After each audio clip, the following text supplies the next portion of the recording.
Welcome to Health Coach for Women. Intentional living for more happiness and fulfillment in your everyday life with your host, Marsha Roopchand-Walker. Join Marsha as she shares her own personal wellness journey, as well as stories from our guests that will enlighten and inspire you to move towards better health and happiness. Now, here's your host, Marsha Roopchand-Walker.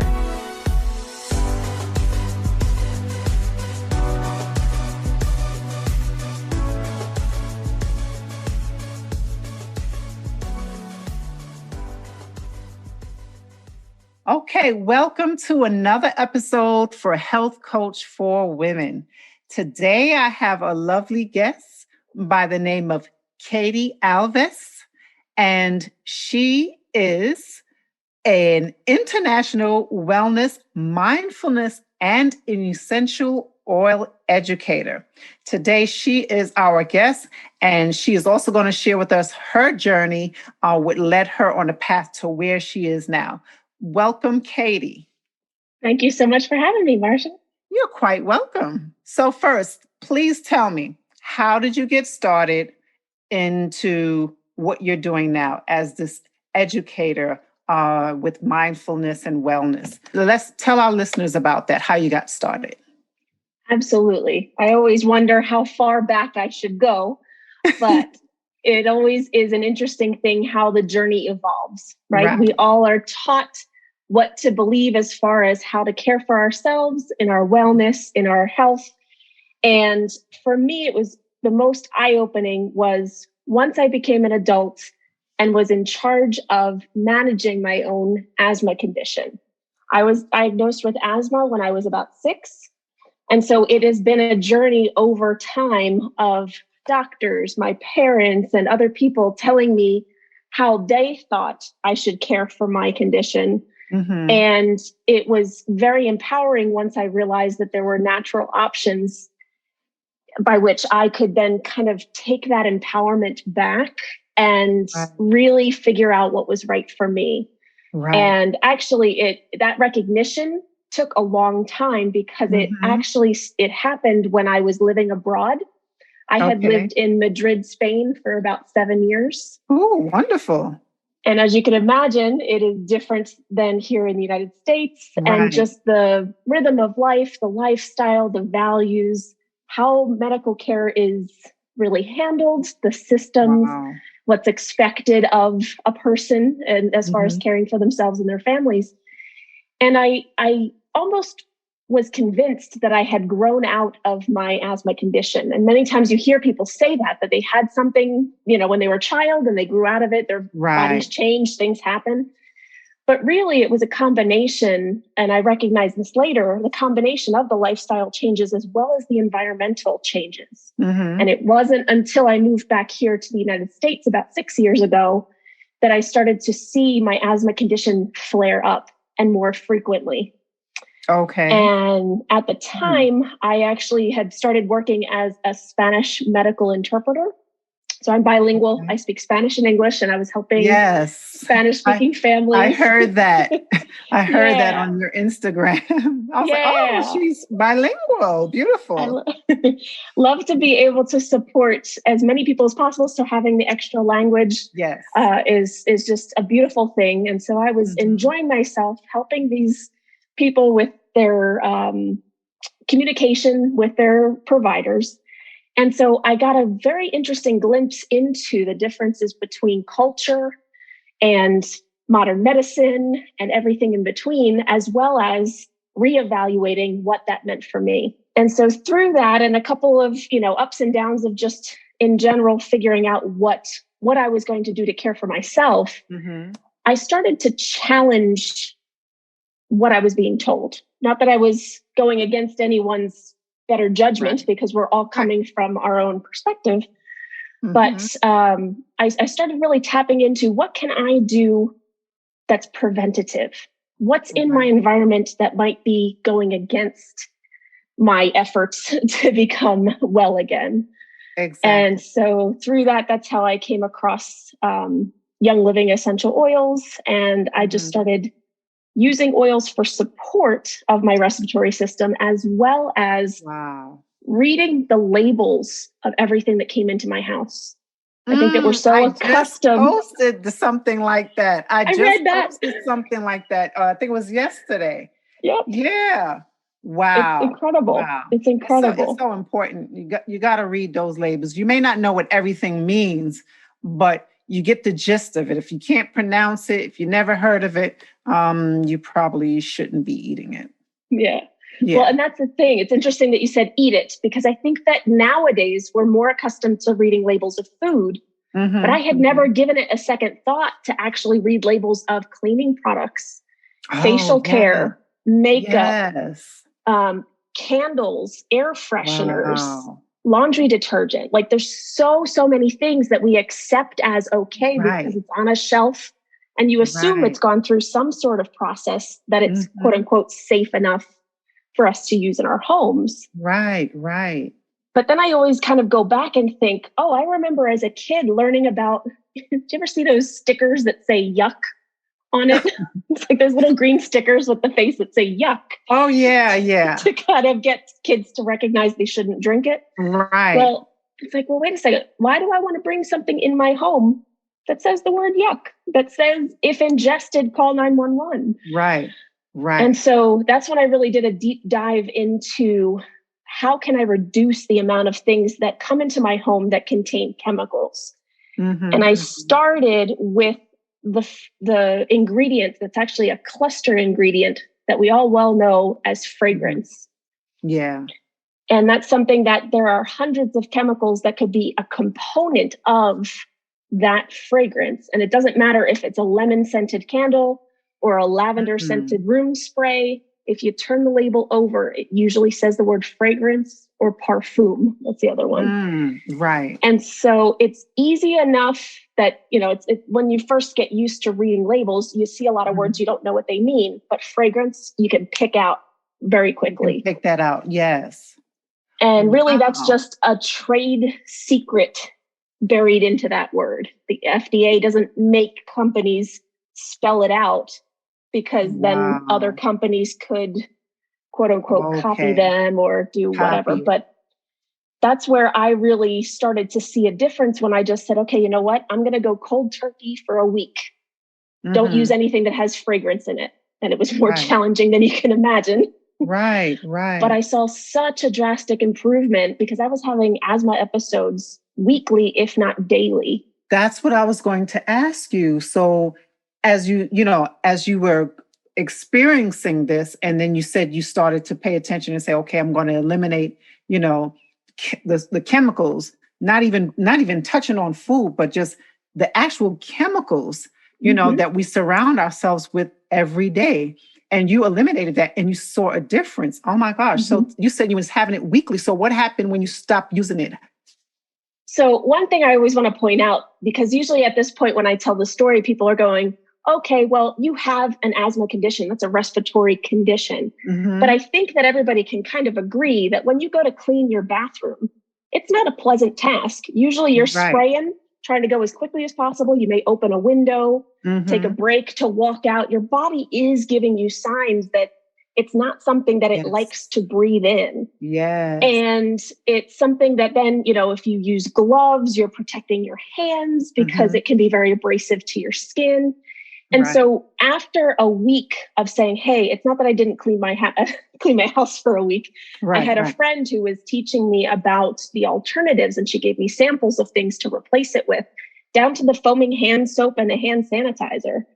So it's all the different things, and even shampoos. It's incredible that once you see it, once you open your eyes to it, and you just see the shifts that are possible, and you can do it little by little. It doesn't have to be catastrophic all at once. But for me, I saw such a drastic difference in that I had a week that was almost a perfect week of not needing to grab for my rescue inhaler. Oh, wow. That is amazing. Yeah. And so actually, today we are in May. It has been 2.5 years since I've had to reach for my asthma medication. Oh my gosh. No, I have got to give a hand clap to that. That is so incredible. You went from having episodes weekly, right? Several times a week, to now 2 years later, to you haven't had an episode. That is just amazing. That is really amazing. As a disclaimer, it's not for everybody the same way. Everybody kind of figures out their balance. Everybody's body is different. But in my case, I'm blessed that I found the balance between, because it is a combination of the support that I give myself with the essential oils. Because I actually have protocols that I use with different tree oils, with peppermint, with other eucalyptuses, a lot of oils that you can actually walk yourself through a support daily routine to maintain that wellness. And then getting rid of the things that would cause those triggers, that's actually what gets you out of the survival mode and actually pushes you into that thriving, that you're doing like so well that you're above that wellness line instead of teetering on, oh, is today going to be a good day or a bad day? I think so many of us settle for that line of, well, I'm not going to get worried until it's bad. And if you're already starting out somewhere around here, then it's so easy to fall under. And so what I love to teach people about is how, in not just physical aspects, but also emotional support, these oils and different products that we can incorporate into our daily lives goes above and beyond what we think is possible, because we've been in that survival mode for so long. Right, exactly. That is so amazing. It really is interesting. And, you know, to go back on what you said about paying attention to your body, you know, I was talking to someone about that as well, just yesterday, paying attention to the signs that your body gives you, and paying attention when you experience having these episodes, like what are you around, you know, what's your environment like? And your environment plays a part, as we all know, right? Or your environment. We live in a toxic environment. So like you said, everyone is different, and you just have to just find their own, you know, their own protocol or their own thing that's going to work for them. And actually, this reminds me of someone, and I wish I can get in touch with her. This reminds me of a person that I interviewed. This was way back when I had a magazine, an online blog magazine. And I think her child was allergic to so many things, even detergent. She couldn't use detergent. She couldn't use any type of anything with any, like you said, fragrance, perfumes, and all of, I mean, I don't even know how she did it, but she found a way to do it. And I'm like, oh, wow, this is really amazing. You know, that how people can be so sensitive to the simplest things that we use every day. And that is exactly the word I kind of wrote down as you were talking. What I find astounding is how often we are labeled with something that's a limitation, saying, oh, you are sensitive, or your system is broken. And we diminish the power of the body to actually naturally come to that healing. Because what these chemicals are doing, they're bioaccumulating on our system. So not only are we breathing it in, but it could be getting on our skin and getting through to our bloodstream that way. That's right. And as that's happening, we might not notice it on day 1, day 2, day 3 of using these products. We might not see it for years, but it's our body trying to then figure out, is this chemical a friend or a foe? Is it going to support us, or do we need to figure out how to get it out? And that's actually how I then stumbled upon, I thought, okay, I've had such success with my respiratory system. I don't need anything else. Right. Such a limiting belief there, because then you can just dig right into something else. Right. And I started taking a really interesting look at what, especially for us women, the taxing amount of chemicals that will affect our hormones.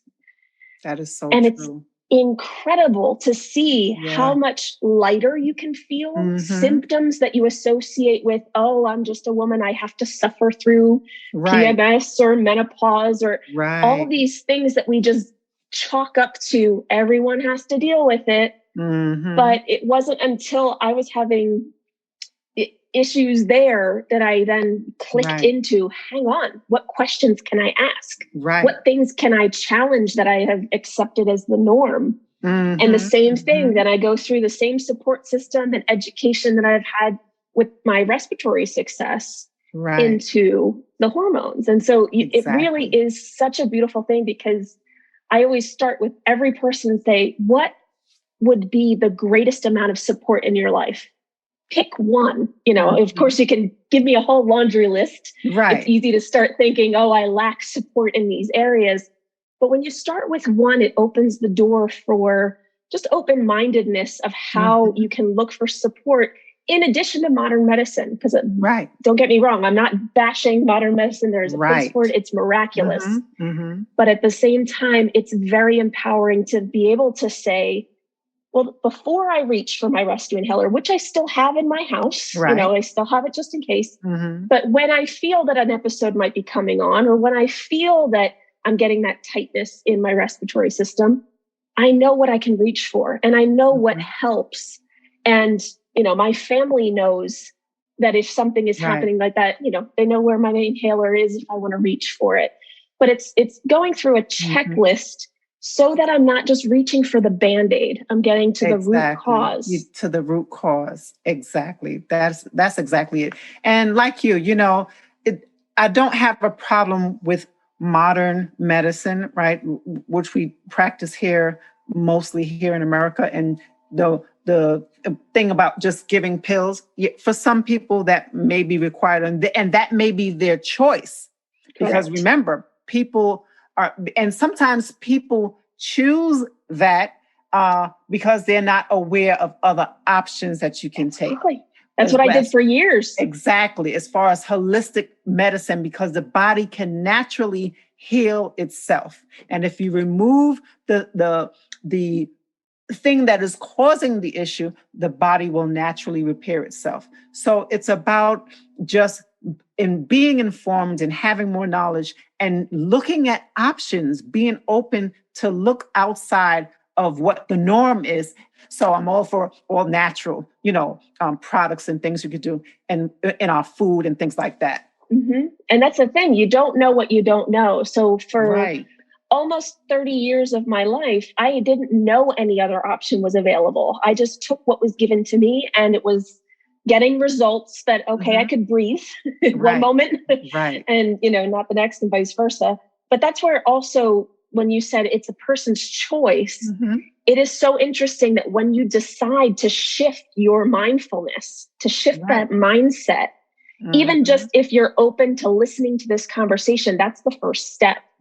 And it's just then inquiring, doing your own research. And then I can be a guide on the journey of, hey, this was my situation and this is how I handled it. My suggestion is, and the power you have is to take that with a grain of salt and go, I'll give it a try. Or you know what? That makes me think of something different that I should try. And that's where it is a journey. It's something that you're meshing together, the preventative care, the wellness of mind and body. It's all together. Can't ignore one without the other. It's attached to us and together. It is. It's one.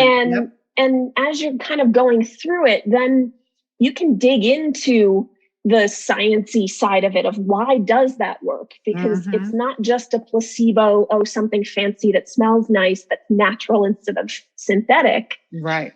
And that's where I dig into the importance of the quality of the products that we're using. Same as we would want to buy organic foods whenever possible. The same thing with any other product we're bringing into our house. We know the difference, even if we put it to the test of, if I'm going to be on my feet all day long, I'm going to want a good, solid pair of shoes that are going to support me. Same thing as you're investing in your health and wellness. With essential oils, Young Living in particular, they've been around for 27 years, I think going on 28. And they started with oils. They started with the purity, and they test the soil before they even plant seed. They test the seed. They make sure there's no runoff from any other farms. Then they go through so many testings before it even gets to third-party testing. And so it will get stopped at some point if the purity and the frequency, they actually look at the frequency of the oils itself because it's coming from a living plant. Right. The oils are the lifeblood of a plant, helping it auto heal when it's exposed to the elements. And in the same way, it supports our bodies. Exactly. So it's just so interesting because I've been able to be on this journey and teach people about it. And it's something that I didn't know more than 3 years ago. Right. And here we are. Oh my gosh, that's wonderful. And I hope someone who is suffering from asthma, or, if they know someone who's suffering from asthma, please, you reach out to Katie. You've heard her story, and not saying that you will have the same results, but maybe you will discover something different, right? You'll discover something different. So reach out to Katie. Katie, I thank you so much. Wow, I can't believe that it's almost been 30 minutes. Flew by. When you get involved in these deep, I can talk about this stuff for days on end. And then when you do the research and you find out all these different things you didn't know, it's just so amazing. It's like, people need to know this, they need to know. That way, you have more options and you can choose what you want to do. You can take the information and throw it away, or you can take it and use it, Exactly. So, and that's the difference too, because when you think of purchasing something for your benefit, for your health, if you buy it and let it sit in your, kitchen cabinet and you don't take it, or you don't know why you're doing this or what motivates you to do that, that doesn't create the change. And that's something that I'm very passionate about, is the education of it. Right. I don't want people saying, oh yeah, give me all the oils, give me all the cleaning products that's plant-based. And I say, well, yeah, but we got to really commit to talking about it, having a conversation, getting to know why and how to really make this work for you. Exactly. Thank you so much, Katie. Do you have anything that you would like to share with our audience? This has been informative for me as well. So I thank you so much. I really appreciate it. And I really love connecting with anybody. And like I said, I am bilingual, so I give classes on Zoom for free in English and in Spanish. Yay. I really am passionate about getting the word out, because with that knowledge really does empower you. And really in any realm, think of any system of your body, physical or emotional, because actually the emotional part, I think, has been what has carried me through this past year for sure. Yeah. And the sense of smell with the oils, it's so interesting because the sense of smell isn't something that we can turn off. Right. When we're in moments of stress or trauma or just, discomfort, we can plug our ears, we can shut our eyes, but we can't turn off our sense of smell. And it's that actually reaches the part of our brain that is tapping into memory and our emotions. And so we can have the power to shift at any time by using these oils as well. So definitely would love to continue the conversation with anybody who would like to. Definitely. If you want to learn more about Katie and her Young Living essential oils, or even about her own journey and how it can probably help you or someone else, reach out to her. All the social media links, everything will be there posted for you. Thank you so much for being a guest. I'm glad that we were finally able to have our own little conversation. And that is all for now. Thank you so much, Katie. Best of luck to you. You're quite welcome. Thank you so much for listening to Health Coach for Women with your host, Marsha Roopchand-Walker. If you've enjoyed this podcast, please be sure to rate, subscribe, and review on your preferred podcast listening platform. We really appreciate that effort. Until next time.